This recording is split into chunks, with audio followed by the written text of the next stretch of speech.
ഒരു വർഷം നീണ്ടു നിൽക്കുന്ന ശതോത്തര രജതജൂബിലി ആഘോഷിക്കുന്ന Kadavallur government higher secondary school ആനിവേഴ്സറിയും യാത്രയപ്പ് യോഗവും അനുമോദന സദസ്സും നടന്നു. സംസ്ഥാന സ്കൂൾ കലോത്സവത്തിൽ പഞ്ചവാദ്യത്തിൽ എ ഗ്രേഡ് കരസ്ഥമാക്കിയ സ്കൂൾ ടീമിന്റെ പഞ്ചവാദ്യത്തോടുകൂടിയാണ് ആഘോഷ പരിപാടികൾ ആരംഭിച്ചത്. Chowwannur block panchayat president CG Raghunath ചടങ്ങ് ഉദ്ഘാടനം ചെയ്തു. വിദ്യാഭ്യാസം ഒരു വിഭാഗത്തിന് മാത്രമുള്ള കാലത്ത് അച്ഛൻകാളിയെ പോലുള്ളവർ വിദ്യാഭ്യാസ വിപ്ലവം നടക്കുന്ന സമയത്ത് ആരംഭിച്ച കടവലൂർ സ്കൂൾ ശതോത്തര ജൂബിലി ആഘോഷിക്കുന്നതിന് മുമ്പേ ചരിത്രത്തിന്റെ ഭാഗമാകണമെന്ന് CG പറഞ്ഞു.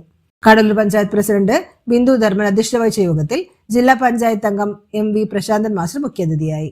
ദീർഘകാല സുസ്ഥിരമായ സേവനത്തിന് ശേഷം സ്കൂളിൽ നിന്ന് വിരമിക്കുന്ന higher secondary principal K Vrinda ടീച്ചറെയും അപ്പർ പ്രൈമറി അധ്യാപിക PV ദീപ ടീച്ചറെയും ഉപഹാരം നൽകി ആദരിച്ചു.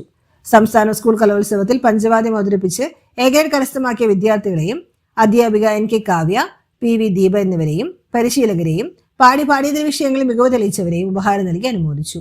യോഗത്തിൽ panchayat vice president KM Salim, block panchayat അംഗം പ്രജിത് കുമാർ, പഞ്ചായത്ത് അംഗങ്ങളായ Nishil Kumar, Bindu teacher, Faseela Hasan, Rajitha Anandan, PTA president VK Mohanan, ശതോത്തര രജതജൂബിലി convener KA Sakthidharan, head mistress Bindu Babu, senior അധ്യാപിക MB ശ്രീകല എന്നിവർ സംസാരിച്ചു. യോഗത്തിൽ പങ്കെടുത്ത വിശിഷ്ട വ്യക്തികൾക്ക് പരിസ്ഥിതി പ്രവർത്തകനും മികച്ച കർഷകനുമായ മാനം കണ്ടത്ത് മുഹമ്മദ് ഹാജി നൽകുന്ന മാംഗോസ്റ്റിൻ, റംബൂട്ടാൻ എന്നീ ഫലവൃക്ഷ തൈകളും വിതരണം ചെയ്തു.